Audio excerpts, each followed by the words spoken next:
Saya luar biasa. Kadang ada orang bikin perbandingan begini. Maulid Nabi, maulid. Zaman Nabi tidak ada, coret. Zaman sahabat tidak ada, coret. Zaman tabi'in tidak ada, coret. Zaman ini ada, oh. Lalu diserupakan lah yang ikut-ikut ke sini. Antum kalau mengamalkan hukum seperti ini fatal. Zakat pakai beras. Zaman Nabi coret. Zaman sahabat coret. Ya, zaman tabi'in coret. Zaman ulama coret. Zaman antum ada bid'ah antum. Katanya antum itu bid'ah. Saya luar biasa kesal. Kadang ada orang yang bikin perbandingan begini. Maulid Nabi. Zaman Nabi tidak ada, coret. Zaman sahabat tidak ada, coret. Zaman tabi'in tidak ada, coret. Zaman ini ada. Kalau begitu dia bid'ah. Jadi katanya kalau antum kalau mengamalkan hukum seperti ini fatal katanya. Zakat pakai beras diberi contoh. Zaman Nabi coret. Zaman sahabat coret. Zaman tabi coret. Zaman ulama coret. Ya zaman antum ada, berarti antum bid'ah pakai beras. Ini pertama masuk di dalam hal yang dia menyelisihi kaidah yang sudah jelas. Itu benar kaidahnya. Tidak ada di masa Nabi dan para tabi'in. Tidak ada di masa Nabi, para sahabat, para tabi'in. Dari hal, memang diterangkan. Yang tidak ada itu kayak bagaimana bentuknya. Dari hal yang di masa Nabi itu sebabnya ada. Konsekuensi, hal yang menyeru untuk melakukannya itu ada. Dan tidak ada penghalang di masa Nabi. Yang seperti ini itu tidak bisa menjadi syariat. Pasti dia masuk ke dalam bid'ah. Ada di masa Nabi. Bisa dikerjakan. Sebabnya ada. Diperlukan.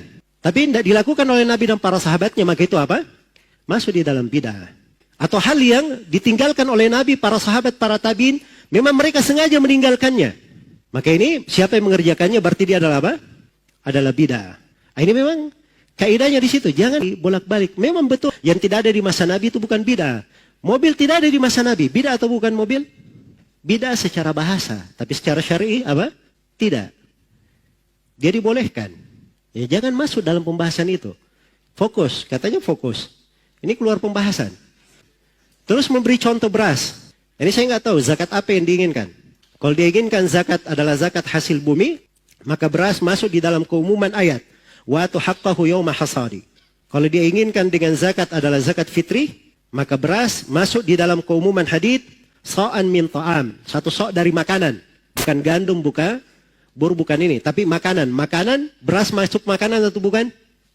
Makanan. Berarti ada dalilnya dari Al-Quran dan hadits. Jangan langsung bilang, oh tidak ada di masa Nabi. Dari mana dia bilang tidak ada? Ini karena kurang detail di dalam apa? Melihat dari dalil-dalil. Kadang pendalilan itu tidak harus secara nas. Tapi itu tadi kaidahnya. Jangan keluar dari makna itu tadi. Jadi sesuatu itu kalau dia tidak ada di masa Nabi, padahal ada hal yang mengharuskan hal itu dikerjakan, dan perkara itu juga tidak ada yang menahannya, maka yang seperti ini, itu adalah hal yang tidak boleh ada yang masuk di dalamnya. Bukan perkara yang disunahkan. Nah itulah pembahasan maulid. Alasan maulid apa? Cinta kepada Nabi. Cinta kepada Nabi, semua orang cinta kepada Nabi atau tidak? Iya. Makanya kita tanyakan, kalau memang cinta kepada Nabi, tidak ada yang lebih cinta kepada Nabi melebihi para sahabat Rasulullah SAW. Mereka tidak ada yang bikin maulid. Jadi sebabnya ada di masa Nabi SAW. Tapi tidak ada para sahabat yang melakukannya. Menunjukkan bahwa itu tidak disyariatkan. Dan tidak ada penghalang. Menunjukkan bahwa itu bukan syariat. Itu cara memakai kaidah. Jangan mencampur baurkan antara ini dan itu. Ini perkara yang tidak bagus ya. Membawa kepada apa?